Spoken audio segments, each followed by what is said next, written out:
Hi lovelies, you made it! Welcome back to my channel for another video. For those of you who are new, my name is Andy Nicole and I make content on lifestyle, motivation, and everything in between. Today I have a three-part series on becoming your biggest fan, becoming her. So grab your favorite blanket, grab your favorite snack, let's chat. Today we're going to focus on the health and wellness aspect of becoming your biggest fan, the best version of yourself. I remember being at one part in my life where I knew that I wanted to elevate who I was and my experiences that I was having, but I didn't know where to start. And it wasn't until I just built up the courage and started somewhere. For me, that was starting in the gym. So I grew up an athlete. I was a swimmer, I did gymnastics, I ran track. So I like to think that I'm a pretty active person, and fitness, health, and wellness is something that means a lot to me.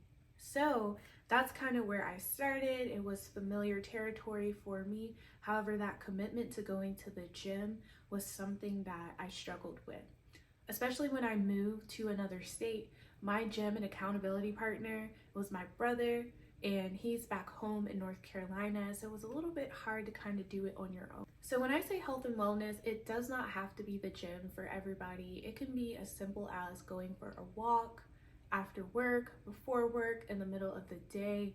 It could be Pilates, it could be lifting weights, it could be a dance class, it could be a Zumba class, whatever works best for you. For me, it was the gym, and boy, did I have a journey. So I will insert a few clips of where I started and where I am today, and it's almost like night and day.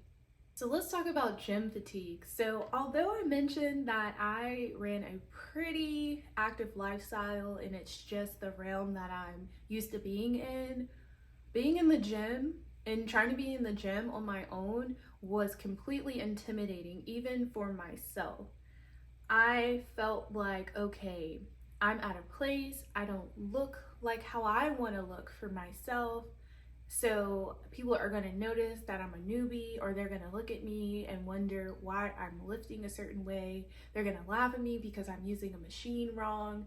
And I know it's crazy, but it's real. So that's something that I had to get over, and I had to get over quickly to attain my goals.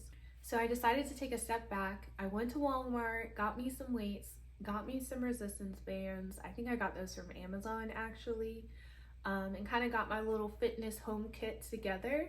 I tapped into those that I knew that were in the fitness industry, got a plan made just for me, specifically for working out at home, and queued up my videos from YouTube with home workouts from local YouTubers. So I try to use the resources available to me in order to build up the confidence to, number one, go to the gym on my own, and number two, build up the knowledge so that I could build my own plans and mix things up. Sometimes it can get a little boring doing the same workout here and there. All right, so once the body starts to body and you start seeing the results that you were looking for, honey, I'm telling you, you build up a slight addiction for the gym, workout, whatever you were doing. I kid you not. So I try to go to the gym at least 3 to 4 times a week. So with that, I have a 4-day split that I do between upper body, lower body, and cardio. And it's absolutely my favorite time. Giving yourself that flexibility and that grace when you work out will make it easier and will make it feel less of a chore. So if you miss a day, don't feel like, darn, like I'm already messing up, I'm not staying on track, this is too hard. Just keep going. See where you can fit in that day somewhere else, or say, hey, listen, I'm gonna go harder in my next workout that's set up, or hey, I worked out one less day this week and that's fine. In building a fitness routine, be patient with yourself. It's not going to happen overnight. However, if you really hone in to the results that you're trying to get and learn about the correct diet for what you're trying to do, really learn about muscle-mind connection, you can see results within a couple of months. It may not be the full end result, but you will see something and that will keep you motivated to keep going. But you have to make sure that you do the research and that you're intentional, even in working out, if you are looking for specific results. So once I started to dedicate more time and research into the foods that I should be eating, how many times a day I should be eating, how many times I should work out a week, what should I work out a week, I noticed results fairly quickly. And after that, that little addiction grew with working out. And it became something that was very gratifying for me and something that I look forward to in my day-to-day. My proudest moment is when I realized that I became my own body goals and I was obsessed.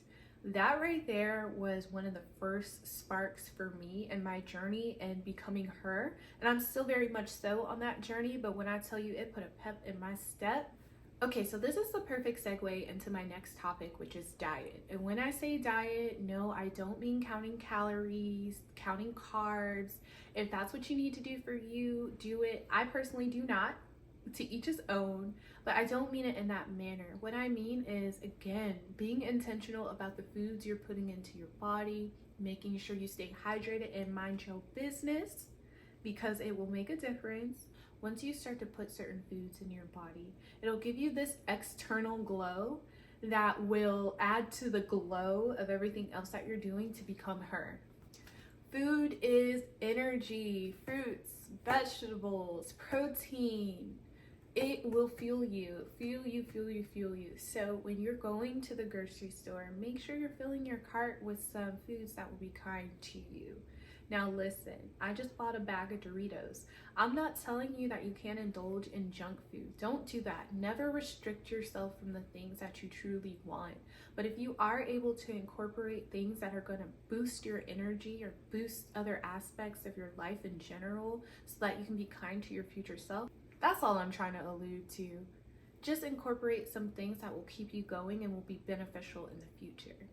So the last topic I have today for part 1 is probably my favorite and helps me a lot. I will say this is what helped me build the foundation for what I was trying to do as a whole. Journaling and reading, guys. Don't sleep on journaling, reading, and going to therapy if that's what you need. You need to provide yourself some sort of outlet so you can start unpacking the things that are holding you back. And when I say you are going to discover some things about yourself, you're going to learn some things about yourself, and it may shock you, but it is important for you to be able to connect with your higher self and for you to walk and move effortlessly in your purpose. I had 2 journals that I would use that helped me a lot. So I had just a general blank journal that I would use to put any and everything in. I made my list of requirements in there. So what I was looking for in a partner, what I love about myself, things that I can improve with myself, where I see myself in my career, activities that I want to do, new things that I want to learn, everything. I would jot it down in there, how I'm feeling today.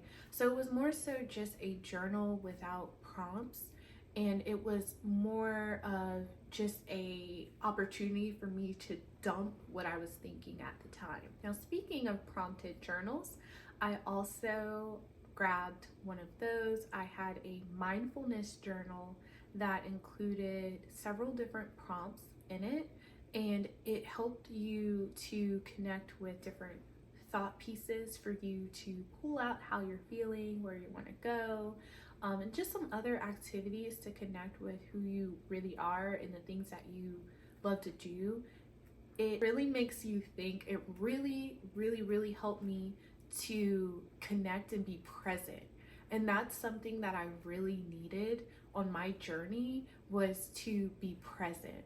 I found that at some point in my 20s, I had become so incredibly disconnected and not present to what I was doing. And while I was still accomplishing things and persevering and moving forward, I realized that I wasn't able to connect with music the way I used to, that reading a book wasn't as exciting to me, and that I almost was just kind of on autopilot. And it wasn't until I started to be honest about how I felt and writing those things down and being prompted to think about certain things that I began to realize that, hey, I'm kind of in a place that I didn't ask to be in, and it's not allowing me to shine and be the best version of myself. Also, journaling helps you to commit to those ideas that you have on your heart and in your mind. Once you write it down, it's law.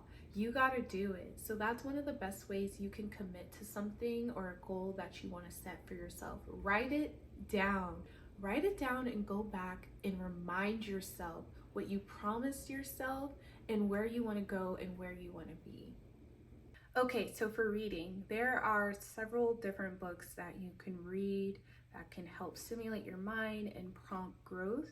The book that I'm currently reading now is 101 Essays That Will Change the Way You Think. And let me tell you, it really does make you think. So that's one that I enjoy. I'll include a few others in the description. So typically with thought prompting books, I like to study them, write notes, come back and revisit, because there's always something to learn. And we take in information based off of our perspective and our experiences. So sometimes the way you read it the first time may not hit the same a year later, or 2 years later, or 3 years later. So that's why. All right, lovelies, so that is all that I have to share today. Remember, this is just part 1 of a 3-part series. So if you enjoyed today, make sure you tune in to part 2 and 3. I am super excited to keep it going. I have more gems to share with you all. Make sure you comment, like, and subscribe, and follow me on Instagram for more. Till next time, bye.